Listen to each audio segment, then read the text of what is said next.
Good afternoon. This is another episode in All Men Cry. I have Kevin Bennett, who is the author of Help, a fantastic book that helps people in business. And it will be a great help to people's personal lives in terms of how they manage their mental health and manage their emotions. Good afternoon, Kevin. Good afternoon. Thank you for having me. Great. The setup is amazing, and just your professional system and everything. I'm impressed. I love it. So thank you. Thank you for having me. Thank you. So we have you here Yes. because you are a specialist in emotions and mental health. And I was thinking in terms of, in fact, myself and Andre was thinking in terms of how All Men Cry affects mental health, affects emotions, how we show it. And from a professional perspective, someone who's as learned as yourself, who's written a book, who goes out on a daily basis working with people with men who are experiencing their emotions, but show it in different ways, right? So I'm wondering, for you in your professional capacity, how that shows itself. But prior to that, I'd like you to give me a little taster of what's in your book.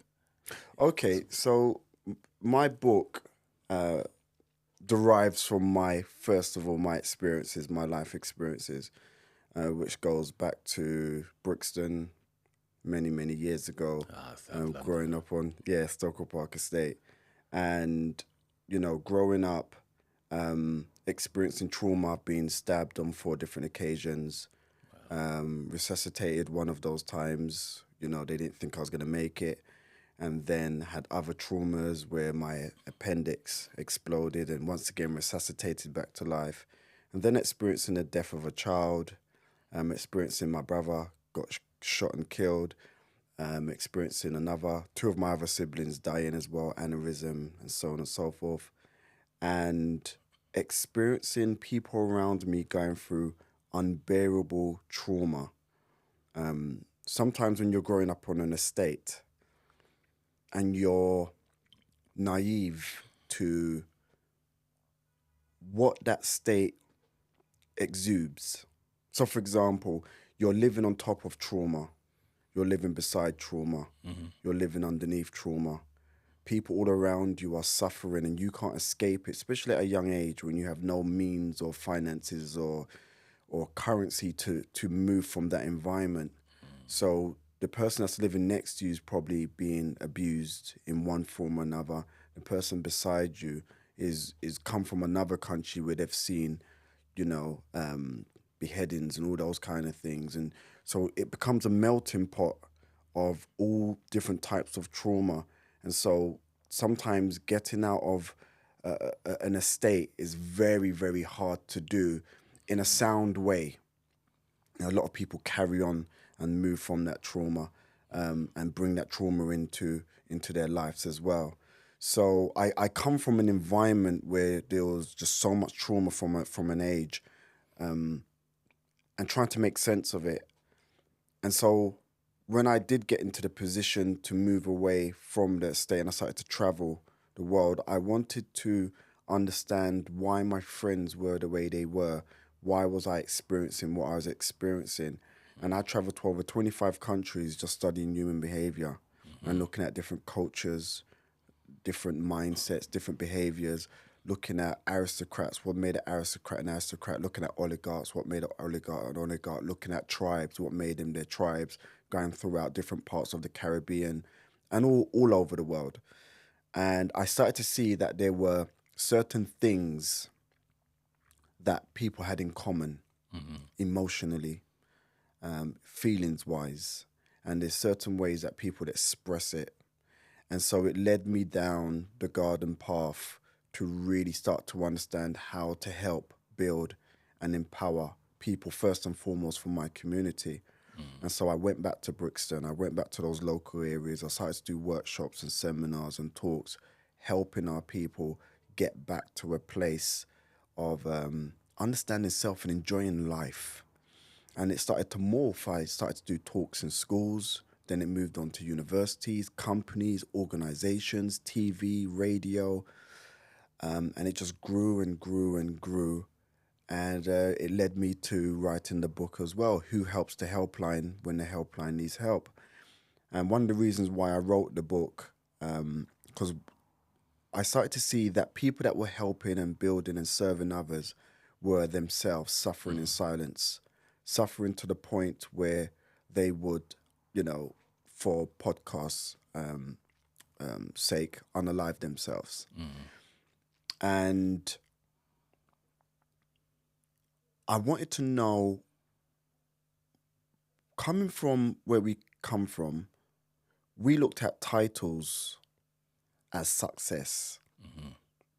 But when I got to the end of the rainbow, titles were the reason why people are unaliving themselves. So, for example, I'm hoping they're changing their legislations, etc., now in places like America. But if a physician, a surgeon, an anaesthetist shows that they're going through some form of trauma, they can lose their license. Right. So they will suffer in silence in the fear of losing their career, their livelihood, and possibly their family. And so what they would do is go from state to state, looking for therapy but using aliases and paying cash, no digital footprints. And so success can be an amazing thing if success doesn't control you in the name of a title. And that's what's been my main aim, is to go out there and get people to see success as something that's more of a relationship with you, probably yourself, God, and maybe what your family would like to do together, instead of what society tells you what success is. And then I started to really look into men and started to see that men suffer in silence more than women do. Us as men are learning very quickly that when we make a mistake in public, we are laughed at, we are ousted, and we become memes. We saw that with Tyrese when he cried. It's just relentless. We've seen that with a lot of our celebrities as men when they cry. And funny, it seems to be black men more. Why do you think that is? Because it's a culture thing. It's a culture thing. Certain cultures you're laughed at, it becomes a bit of a joke, because you should be a man. Men don't cry.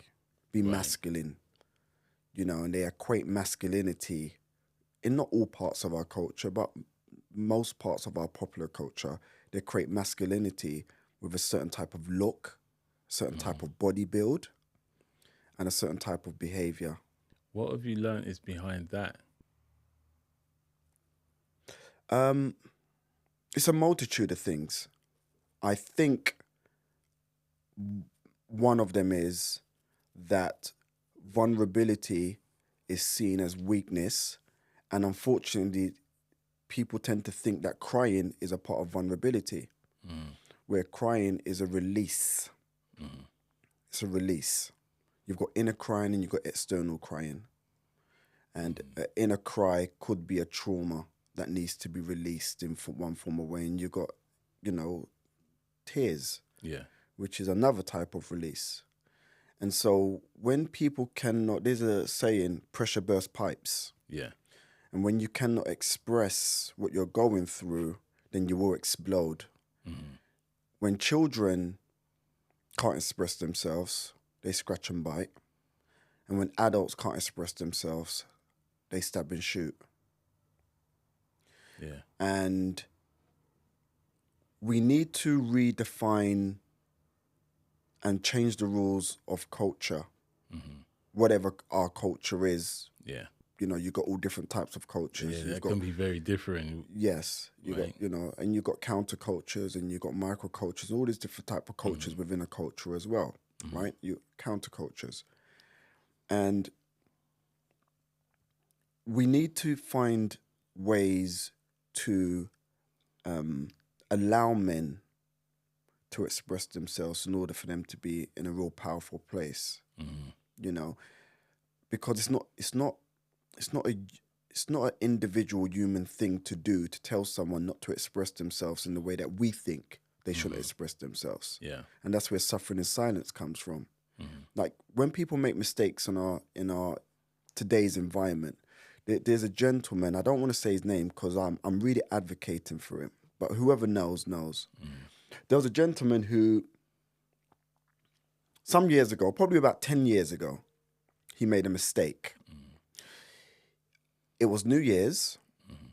He done a sexual act with a woman on the stairs outside of a club, and it was filmed. Someone filmed it. Every single year from that day, people replay that video again. Every single year. Yeah. So that means every single year that man goes through trauma. Every single year he may break up in a new relationship. Every single year his children may look at him and say, "Dad, I can't believe you." Every single year he may be suicidal or have suicidal ideation. All in the name of people's entertainment. Yeah. Do you understand what I'm saying? So we're learning very quickly that when we make mistakes in public, we will pay the price for it. And we can never ask people to please have empathy.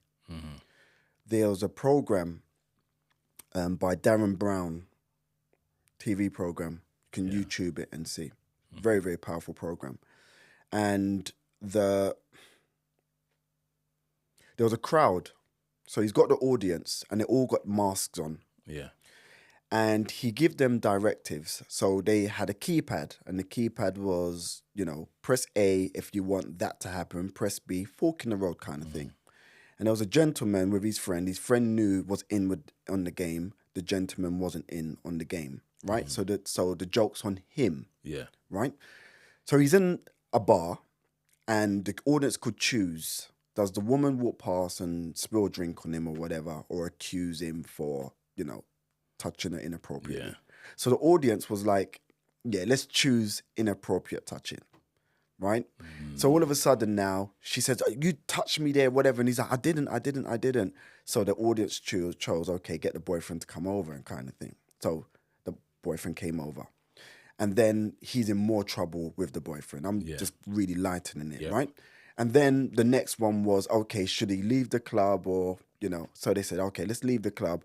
Then he went into a shop. Should we choose for him to be accused of stealing, or should we choose for him to win a lottery card or so? Once again, the audience with their masks on, they said, let's choose for him to be accused of stealing. Yeah. So all of a sudden, the audience then came together, a big vote, and they were so happy that he's chosen again for doing something wrong. Okay?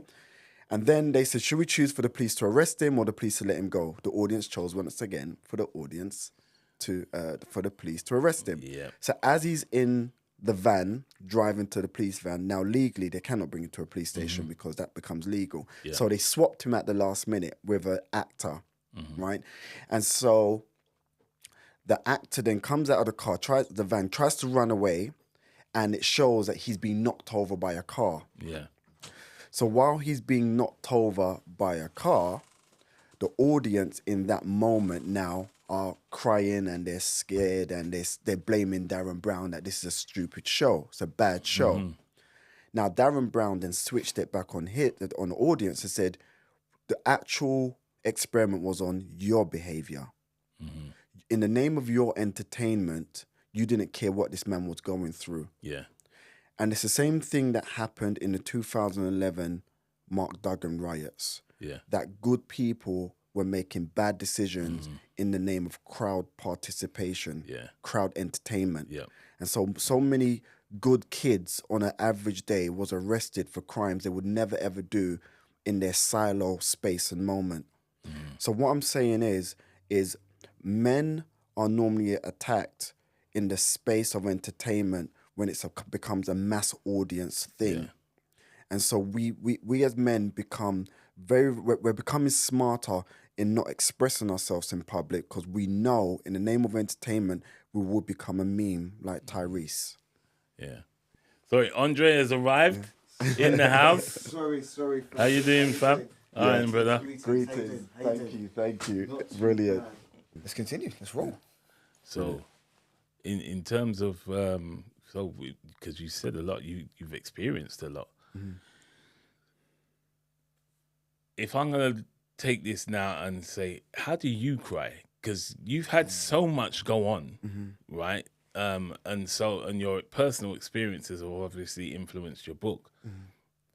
And you've been so many places, you've spoken to so many other people, but how do you cry? Because now you're helping, you're the helper that helps the people who are helping people. Yes. So what is your process for managing your emotions, for managing your mental health? Because you've been through stuff that with some people it'll break them. Yes. So under those circumstances, how do you process? How do you engage people and say to them, listen, this is what I did, and so this is what I believe is going to be good for you? Because you're a different person still, right? Sure. I mean, the first part of it is so personal and it's very unique to different people. So I actually talk about it in my book, funny enough, call it the circles of confidence. Okay. So the first circle of confidence is my relationship with God. That's the first circle of confidence. I put a chair in front of me and I just have a conversation with God. And that's why I say it's very personal because some people are non-believers, some people, and so I say, God, this is my problems. I'm taking this to you. So faith is a massive part. What I've realized, the difference between people who tend to have suicidal ideation and people who tend to be stronger is their relationship with God or the lack of. Yeah. The second circle of confidence is like to have a therapist, right? Someone who you can talk to without feeling judged. The third circle of confidence is talk to that one friend who gets you. So you may share different things with different circles. As the circle gets wider, you'll be a bit more open because as human beings, we've got three worlds. Our first world is our public world. Our second world is our private world. And our third world is our secret world. And so it's like, who can you share your secrets with? Yeah. Do you understand what I'm saying? Because whoever you may share your secrets with, you may not share your privacy with. And what you may share in your private world, you may not share with your public world. And the problem with most people, when they become a bit erratic, they start mixing all the worlds together. And then all of a sudden, they say things that then the public world would then go for their secrets. And then it destroys them. So we have to be very sure, who do we share our secrets with, who do we share our privacy with, and what should we share in public. Is that a taught just to add, do you believe that's a taught process, or is that something that we indicatively learn as we're going through adolescence, childhood, and pick these sort of circles up? Because I believe a lot of men don't have 3 circles. I believe some men have maybe 2, and some men have 1 circle where it's just one hat fits all scenarios. This is how I deal with something, and I don't have to be spiritual. I don't have to be friends. I'm just this one entity where I just say, one hat fits all. Do you believe that it's a taught process that we have to go through? Men have to be taught how to have 3 circles and separate. Yeah. I think it is a taught process. And I tell you the reason why I say that. Most domestic problems happen when, for example, a man shares something really a secret with his partner and she throws it back in his face. In an argument. Yeah. And he straight away, because for example, I've worked with clients where, they were molested as a child, right? And he may share that in a vulnerable moment with his partner, his wife, right? This is what happened to me as a child. And in the moment of an argument, she uses it back on him.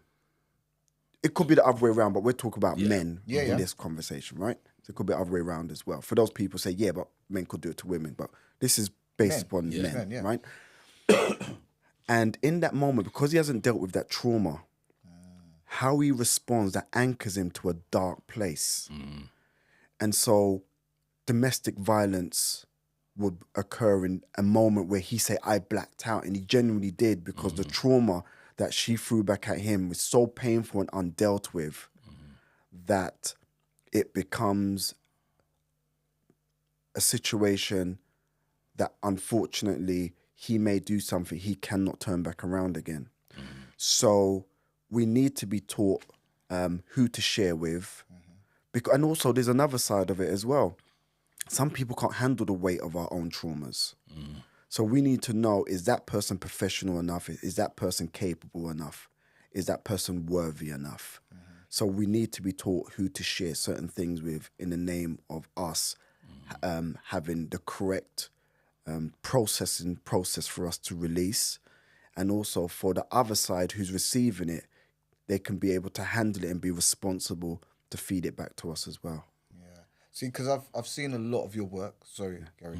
I've seen a lot of your work, and your work is phenomenal. Thank you. Let's just get that out Thank there. you. Let's give you the dues where the dues are needed and respected. Thank you. I've done a lot of research into you. Yeah. And I had to. Yeah. Because you're not somebody that's out there, but you're out there. Right. Yeah. In terms of, you go on LinkedIn and you're very discreet. Yeah. But in the world of books, authors, respected people, the Times say that your book was outstanding. Trustpilot says you're a 4.5. The reviews of people that you've been with, I've looked what you've done in your own area in terms of working with Brixton Soup Kitchen, in terms of collaborating with Dina Cara, different certain people that you've collaborated with in order to bring about this awesomeness in terms of breaking down mental health into a strategic way. Yeah. My question to you, how do you break down mental health in a strategic way for the ordinary man? That's a very, very good question, and I'm trying my best to respect researchers out there, professors and doctors, because they have also their way of doing it. They've got their academic findings and ways, and I've just thrown my hat into the ring, and I'm learning. I'm still learning. I'm planning to go to uni to do my master's and then go and do a PhD, etc., and do a fellowship and some other stuff. So even though I've done it my way, I'm going to go back and reapproach it from an academic perspective as well, just so I can have a rounded view. Okay. So I've got to put that disclaimer in place first and foremost, because I don't want it to look like my way is the only way. It's just I'm throwing my hat in the ring.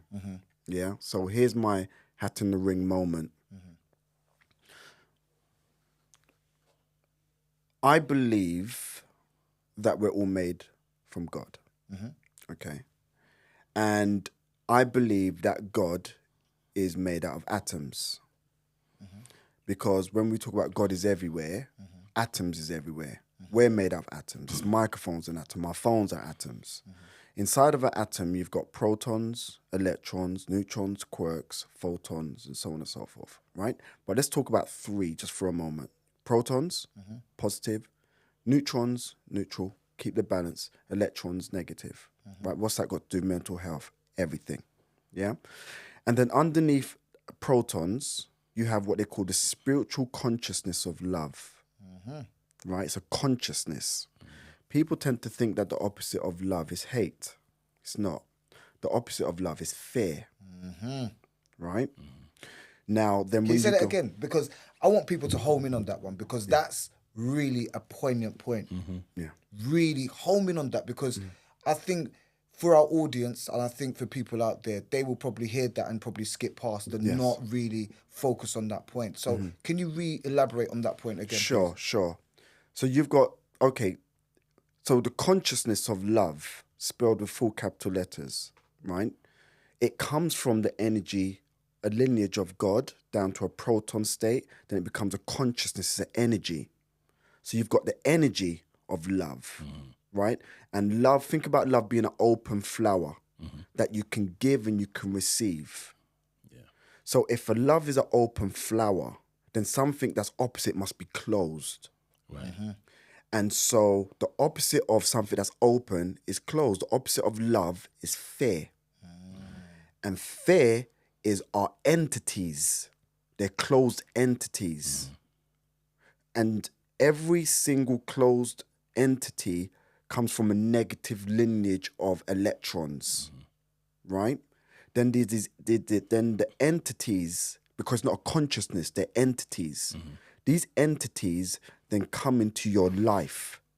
Could be via family members, it could be via environment, it could be all different things, it could be culture. And those entities are, for example, the fear of criticism or judgment. It's an entity that makes you fearful. The fear of old age, the fear of ill health, the fear of poverty, the fear of death, the fear of failure, even the fear of success. And these, when you think about a negative entity, these entities control your decision making, the way you behave, the way you think. It controls your mental health, right? You're not good enough. You're not smart enough. You'll never be successful. And when I work with my clients, every single negative entity controls one singular emotion. It's the emotion of fear. So every single feeling you have that's negative actually derives from fear. Pessimism, fear. Anger, lack of control, fear. Doubt, fear. Depression, fear. Unless it's a certain type of other depression, but depression, fear. Hopelessness, which is hopelessness is connected to suicidal ideation or behavior. Fear. Jealousy, fear. Rage, fear. Doubt, fear. Worry, which is worries connected to the imagination, fear. Frustration, lack of control, fear. Every single negative feeling and emotion derives from fear itself, right? And so fear would make your body become so overwhelmed that it causes inflammation on the brain. Consistent inflammation on the brain causes brain damage. And that is a part of mental challenges and mental health as well. When you can't deal with your problems, which derives from fear, which comes from an electron zone, which comes from entities who come into your life and makes you feel you're not good enough. And that's why I say God has to be number one for me, because I don't turn to no man for justification. So there needs to be something higher than man in order for me not to worship what men, human beings, think about me. Because you're always going to be challenged. Higher the level, bigger the devil. So you will be challenged based upon your ambition and your drive and all the rest of it. And so our mental challenges, our mental health, a lot of the times, if away from it being biological or so, because mental health can actually come from generational trauma as well. We talked about that and we touched about that on our first podcast. Yes. Yeah. Yes, it can. Bipolar, etc. So you've got different types of depression. You've got 7 to 9 different types of depression that they look at. You've got manic depression, you've got atypical depression, you've got bipolar depression, you've got postpartum depression, you've got all different types of depressions, right? So when we're talking about it from something that's been introduced via other people or a scenario, right? I know people that's had depression because someone beside them died, and they had bipolar after that. So we have to find ways to filter out, and one of the best ways to deal with our psychological challenges is to make sure we deal with it before it metastasizes like a cancer throughout the body, throughout the mind. And trauma are stores in the body. Trauma stores in the body, cells in the body. That's where trauma is stored. This is why sometimes you get neck pains and back pains and all these different type of pains, because trauma's storing in the body. You know, you got physical blunt trauma, then you've got psychological trauma, and it stores in the body. So our mission and our job at all times is to release the trauma, keep releasing it in all different type of ways, talking about it, getting massage, exercising, brisk walking, all these kind of things. But we need to release the trauma, and if we don't, that's when it causes more psychological pain, problems, and challenges as the days go on. Can trauma be and trauma and fear, can they be good sometimes? I wouldn't say trauma can be good, but and this could be a challenge. But fear can be good. I would disagree with you on that. Let's have a. Is there not a thing we could say as positive trauma? So, positive trauma, I believe, is something where you do something indicative, like riding a bike. Can be quite fearful when you first start. You fall off the bike, you get a cut. That trauma of you falling off the bike gives you a cut. You get back up on the bike, you practice again, you fall off, you get up, you practice again. The trauma is every time you've fallen off. Once you've got that grip of it, you're riding. So it's positive trauma. I probably need to research and look into that, because I'm never going to say that I know enough to say that is good or bad. But what I would probably rebut ever so gently is it's not the trauma that gets us back up on the bike. It's our belief system. Okay. It's our belief system. You know, what do we desire more in that moment? The desire to ride the bike or the desire to feel more pain? Because falling off the bike, right, causes pain. So we're not planning to fall off the bike again to feel pain. We're getting back on the bike because we want to feel pleasure. So the trauma is not the end result. It's the desire to feel good is the end result. We tend to fall off the bike and stay off the bike because sometimes the pain is too much and it exceeds the pleasure. And the same thing with relationships. Sometimes people don't want to feel love again because they felt too much pain. So people don't get back into a relationship to feel more pain. They get back in the relationship for the desire to feel pleasure again. It's that nostalgia that we have. And that's why we should have as much experiences as possible in life that makes us feel good, that gives us a desire to do more, that makes us feel good. But we don't do things to feel more pain unless we are going through a type of trauma like self-harm, where we're going through so much psychological pain. We want to bring it into a transition of physical pain so we can make sense of our psychological pain, but we don't necessarily make decisions so we can feel pain and trauma. I like that. So that's making the pain tangible. Yes. So people who tend to self-harm, the pain in their head is so overwhelming that they need to release it by a physical pain so they can make sense of it. Is that in a sense, people, that's another way in which people cry? Because it's a release? Yes. Okay. Crying is a release. It's like an overload of the body, overload of an experience that is so overwhelming that just need to get it out. So the self-harming, Yeah. in a way, is crying? Yes.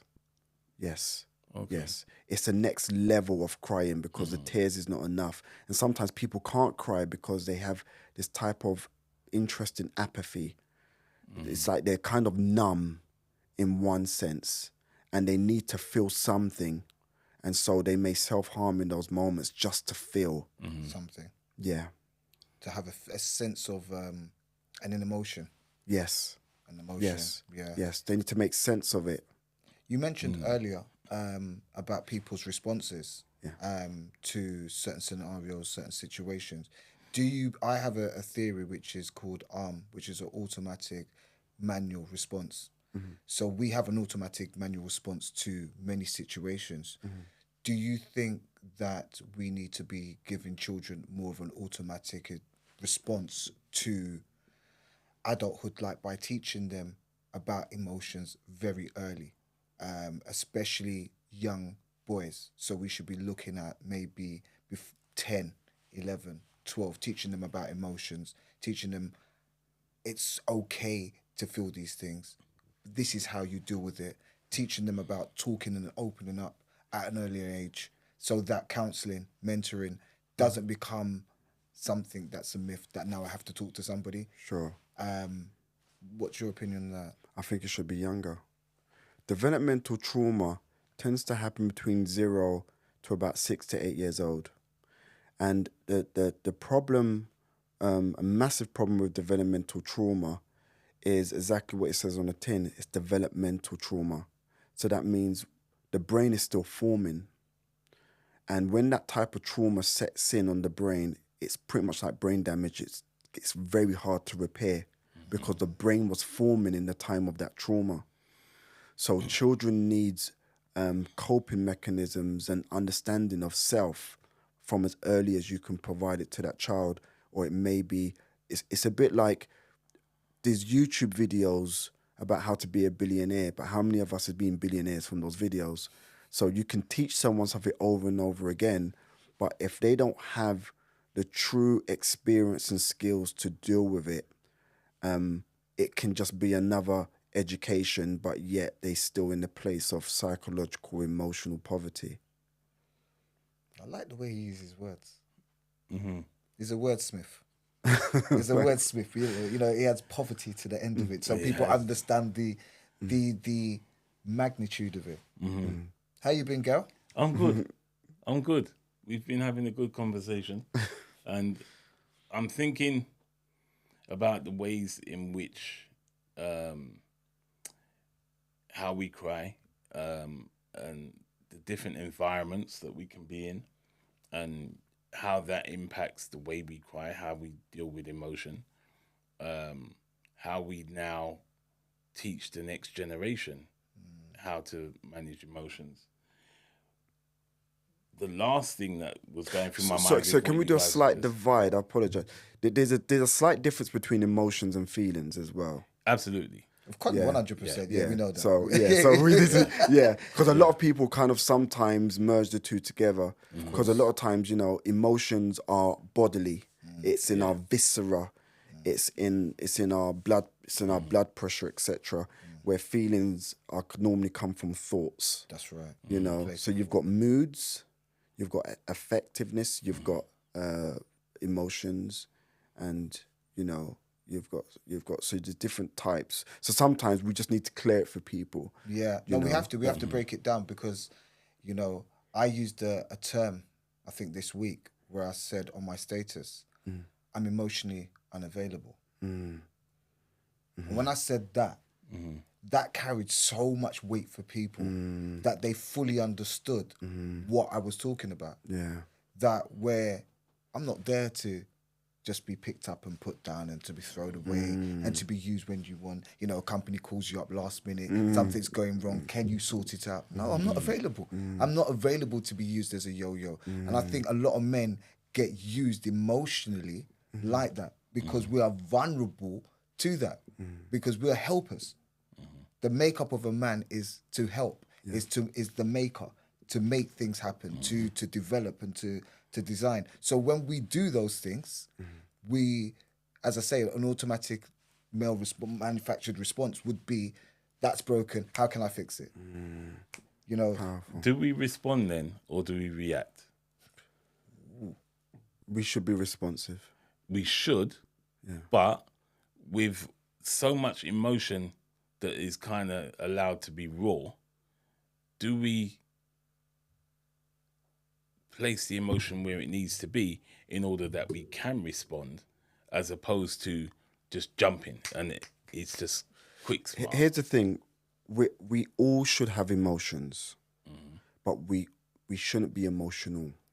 Right. That's what I'm saying. So and to me, the way how I see emotion, an emotional, or no, let me rephrase that. The way how I see a reaction is purely based on the emotion. Being emotional. Yeah. Right. Whereas when we respond, we allow ourselves to feel the emotion. We allow ourselves to be emotional, and then we allow ourselves to think about how we want to engage after we've had all of these, Yes. right? And I find maybe today we're being more emotional Yeah. and reacting Yeah. rather than responding. Yes.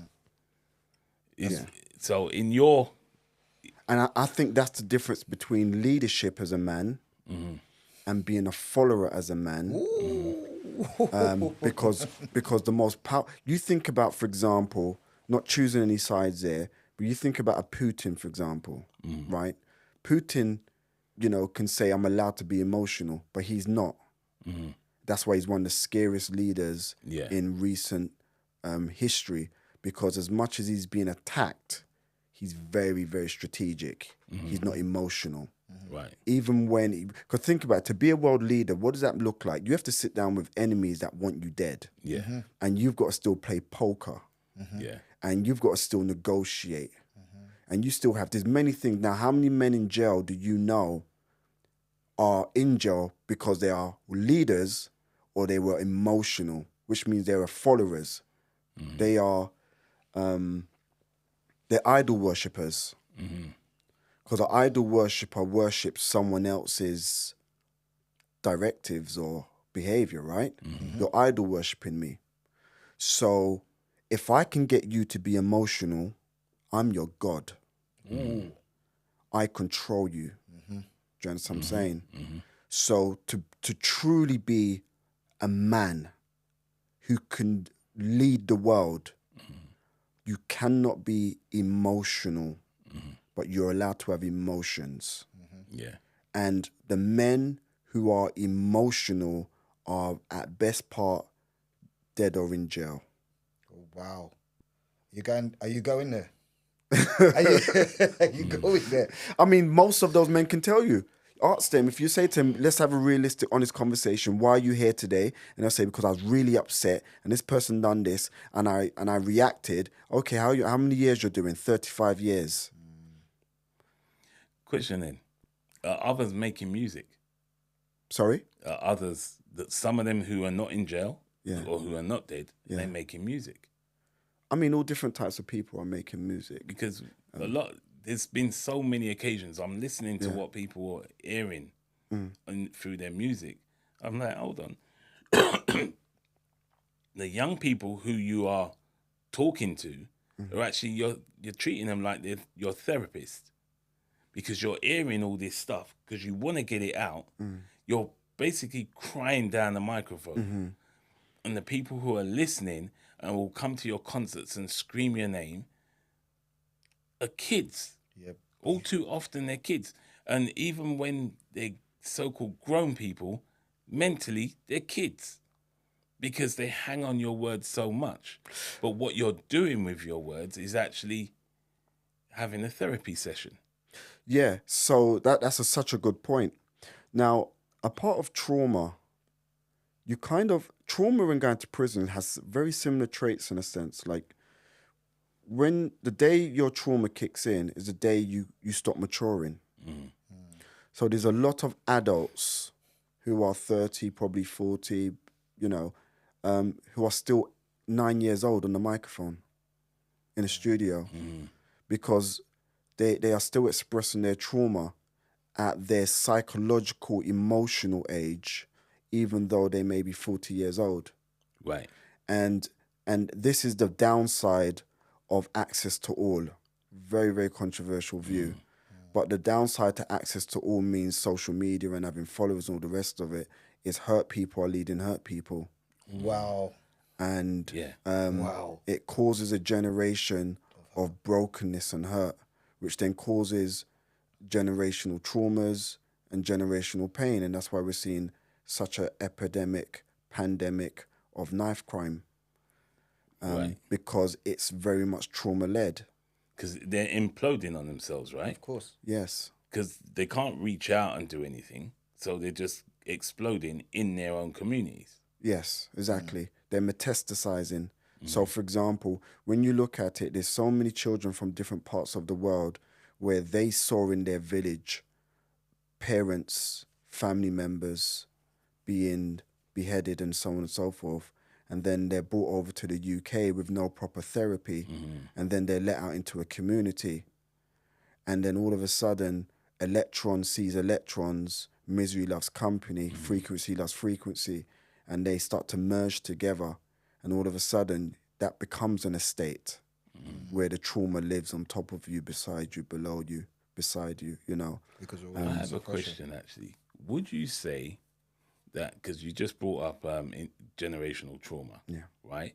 Would you say that the traumas that have arisen because of slavery, that have arisen because of colonization, and this isn't just on the side of the black people, this is on the side of the white child of the slave master who used to play with the slave who's now hanging from a tree, right?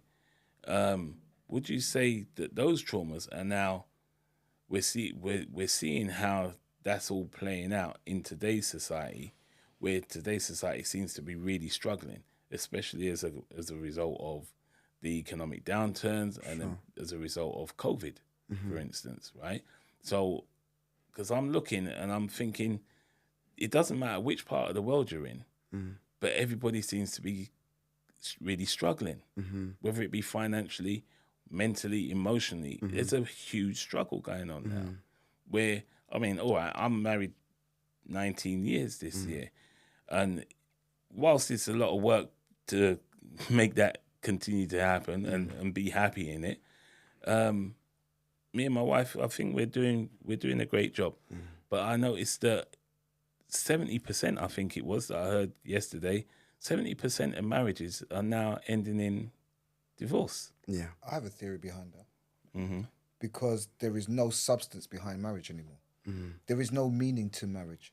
In the world that we live in today, everything is fast goal, fast alternatives. So, for example, I work with a range of individuals and I look at the power of the internet. So, for example, everybody talks about AI and how powerful AI is, but people not understanding how powerful AI is.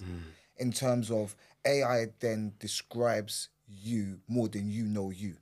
In terms of your patterns of your life, the times you use your phone, the things that you do, the things that you view, overview, understand. So, for example, if you look in the world right now, if you look at marriages is something that's seen to be kind of restrictive, old school, under control.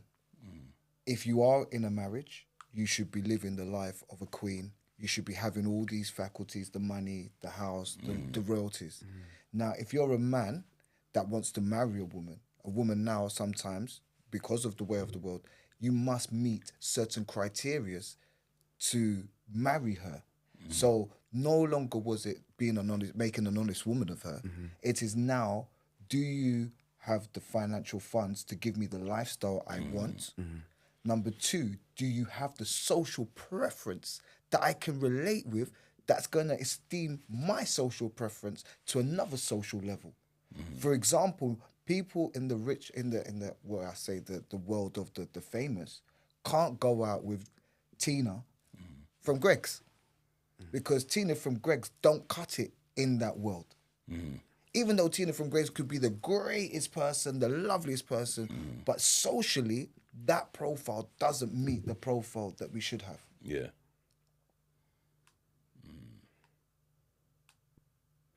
Yeah, I mean, it's kind of two different questions. And what you said is so powerful.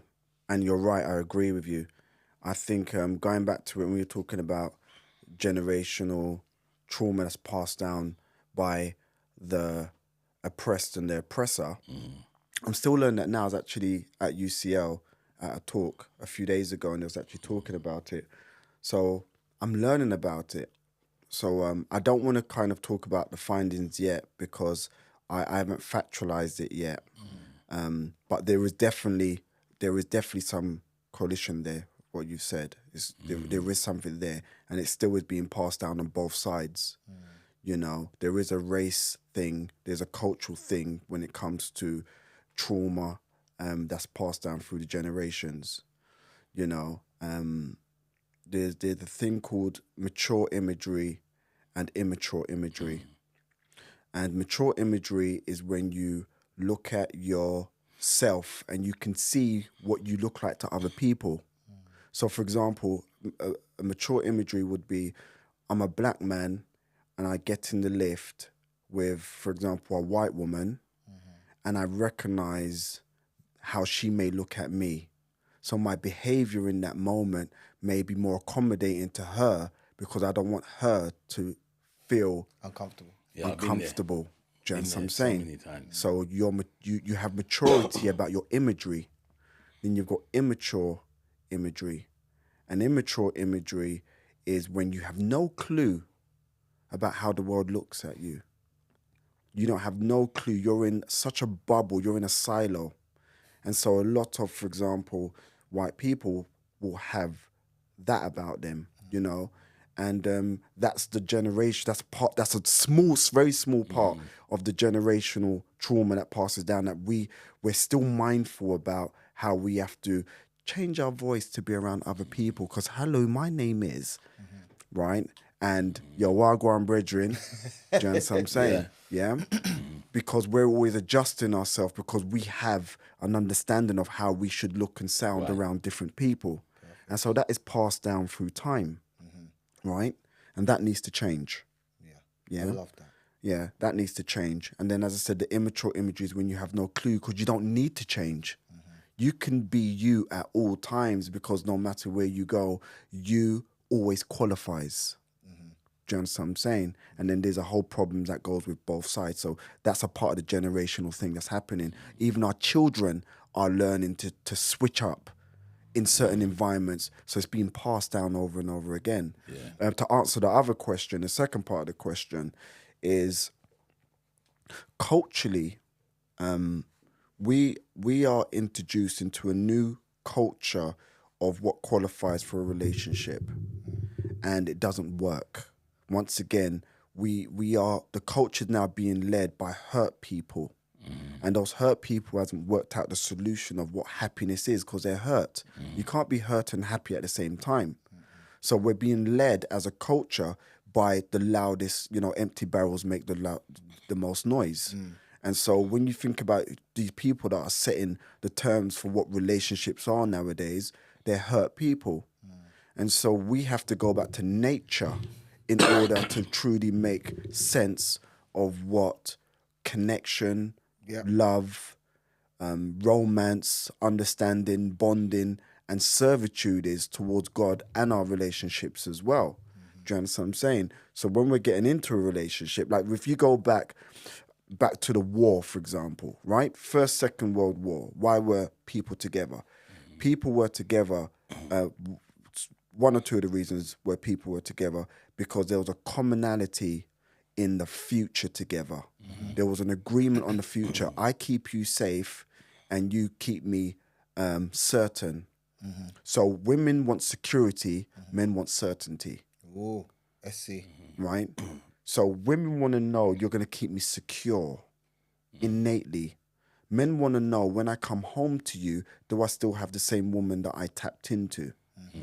Do you understand what I'm saying? Now, this is why women still ask for security, but women are not providing certainty. Because, and then there's new terms and conditions of what security looks like. And men hasn't defined what certainty looks like. They're still figuring it out because there's a lot of pain going on. And that's what I'm saying. We need to go back to the origins of what works in relationships and what a relationship actually means. A relation is when two or more, but let's stick with two come together. A ship is a voyage. Yeah. A ship is an adventure together. They're going on a journey. Yeah, they're going on a journey together. So most people don't understand that there's a relation that needs to come together, which means commonalities, understanding, a connection via God, whatever it may be. And then there's a journey, a voyage, an adventure that needs to happen. And that adventure needs different parts of the ship to be manned. It needs the rower to keep the ship going, right? It needs this person as a sail, and the sail's normally God, right? and then you have someone who's steering the ship as well, and so on and so forth, and someone that if there's a hole in the ship, they can repair it. So there's a village that actually makes a relationship work, not just two people, and the village needs to be on point. Under those circumstances, as you said, the sail is God. Yeah. So for those who don't believe that we have a maker, They are normally ones that struggle in life overall. And so I'm not here to convince people who they should pray to, if they should pray to someone, because that's a whole nother world, and I'm not invested in there.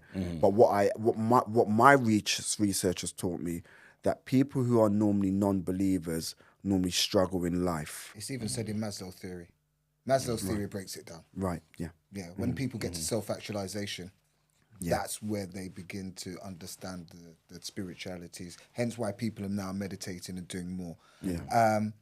So we're having to wrap up now. Yes. And sorry guys, I was late cool. again. This is you. This was absolutely awesome. I want to thank you, Gary, for organising it. Kevin, thank you very much. I appreciate you. Wanted to shout out to IMD, which is International Men's Day.